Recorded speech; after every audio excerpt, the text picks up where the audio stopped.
Hi dear ones, Anna, Alchemist of the Arts here. I thought I would share a quick intuitive energy update, my thoughts and feelings and personal experiences relating to the current energy. It might resonate with some of you. So we are just about to celebrate the autumn equinox, or Mabon. So blessings for that. I am not sure if it's something that you personally celebrate, but personally, the change of the seasons brings with it a whole new energy. There's often quite shifting energies within each of us as we shift into a new season. I appreciate if you're in the southern hemisphere, then you're going into spring rather than autumn. But for me, myself, we're moving into autumn now, and the blend of these energies, the build up to this time over the last few years, the last few months, with all of the planets that we've had in retrograde, the current experience right now. So many of us have been through a really challenging time.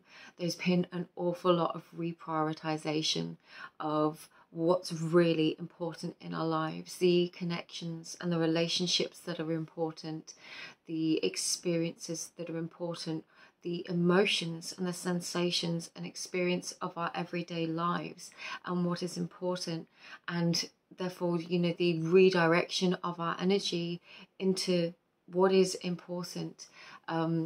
So that could have meant for so many of us that things have faded away over the last few months. Things have oscillated out of our lives, perhaps shifted out of resonance with certain peer groups or things that we used to very much enjoy. But what that's done is it's opened brand new pathways. And I feel like for so many of us, when we do look at the cycles of nature around this time of year, and I am coming from an autumnal perspective, but you know, the polarity is always that, you know, there is this tendency for quietening down, perhaps hermiting a little bit if you feel like it, but also it's that germination of ideas, the very much the sense of the Ingvars rune. There is these seeds planted under the soil. If you think of an acorn, it contains the entire blueprint for a brand new oak tree, and yet it's this tiny little acorn. And for that time, it may lay dormant, it may, you know, find its way under soil and then begin to grow and find its roots. But so many of us are mirroring that experience, and in order for us to have some of these new beginnings, it has meant the clearing away of the past debris. And I don't want to minimize anyone's relationships or experiences as debris, but there has been a very strong pattern within so many different people that I've encountered, from the people I do readings for to my personal friends, other, you know, light workers and energy sensitives and intuitives that I connect with. It seems like so many of us have gone through these periods of great change right now, where so much has the only way I can express it is just fallen out of alignment with our lives. You know, it's that constant grind of trying to force things to work and then realizing how much it depletes our energy, and then withdrawing or pulling back our energy into the things that are more fluidly in alignment and more just feel better. Is very much a sense with all of the Uranus and Taurus energy, the sense of what feels like home, of what feels like it's nurturing us, providing us with that sense of, you know, our own nest, really.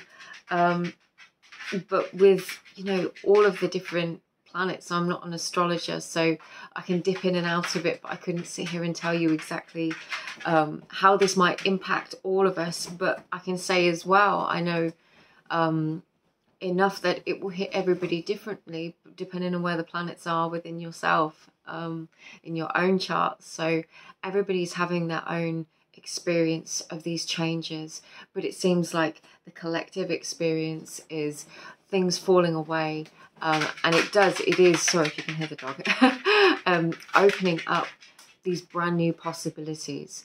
So I feel like at the moment it is a really, really positive and powerful time to try and really focus on calling back our energy that may have been depleted, that we might have been investing in sources, in places, in experiences, even in ventures that now no longer feel like they are worth the yield in terms of the actual energy that we are spending.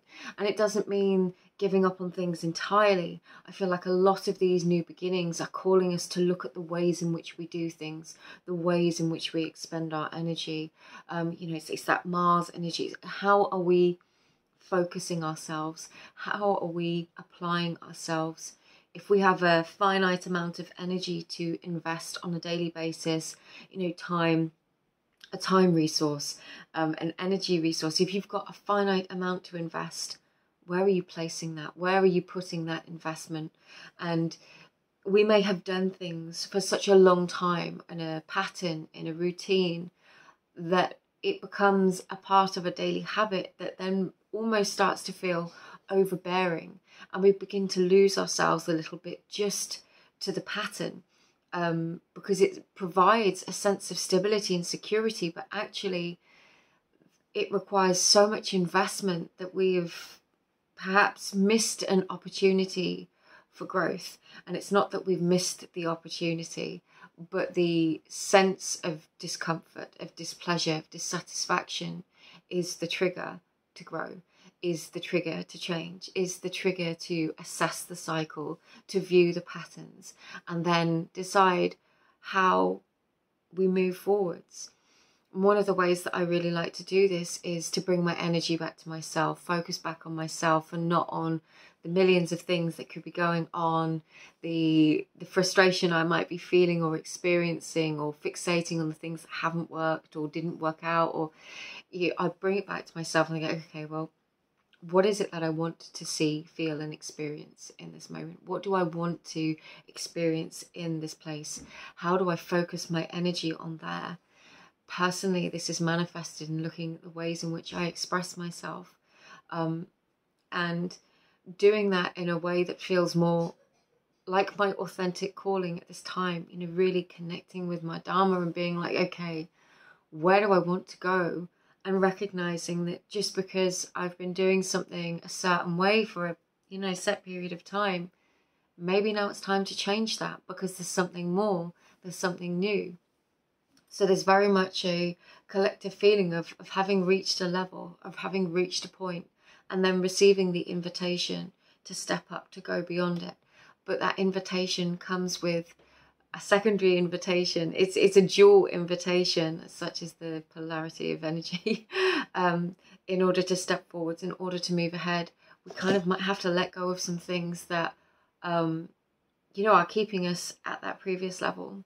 And it's not that, I would never say it means that we out and out have to cut people or things or experiences out, but this feels very much like bringing it back to ourselves, focusing on the here and now, this present moment, and saying, what would I like to see in this or feel in this experience in place of what is actually going on? And I know, again, that's not necessarily the present moment, but for as much as we can, because we do have to be able to think ahead as well when it comes to, where we invest in sort of careers or relationships.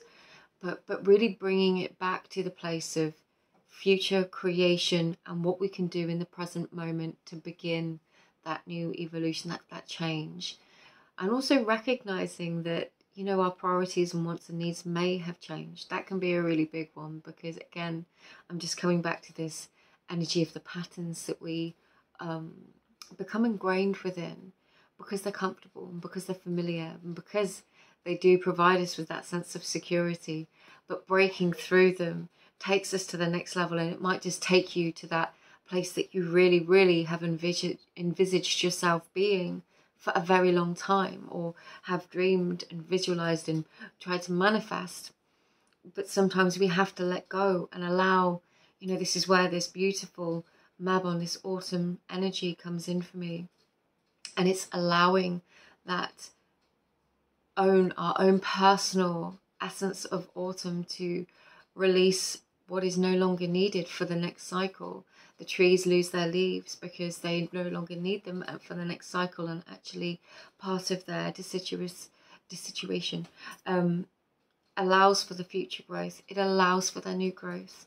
So we're in a very, very expansive time as a collective, but as individuals, there is so much that we can perhaps experience and do to allow ourselves to embrace that change, because change can be really scary, especially when we've done things for a long time. But if you're feeling that call, and like I said, this won't probably resonate with everybody, but if you're feeling that call to change, to shift, to move forwards, then you know, try and bring it back to, rather than all of the things that could go wrong, or all of the potential pitfalls or problems or reasons why you cannot, especially if they're coming from outer sources such as the media and things, and saying, well, you can't do this, you know, bring it back to yourself, you know, and be sovereign in what your intuition, what that soul call is calling to you right now. And if it's to evolve and to try different things, or a different way of expressing something that you already do, then, you know, you've got that invitation from everything, the universe, from the cosmos, from the weird, whichever way you want to put it, in order to expand. So I'll wrap this up, because I can just talk on at you guys forever, but I hope you enjoyed this. As always, all of the items and things that I create are available in my stores, and it's just really wonderful to connect with you all.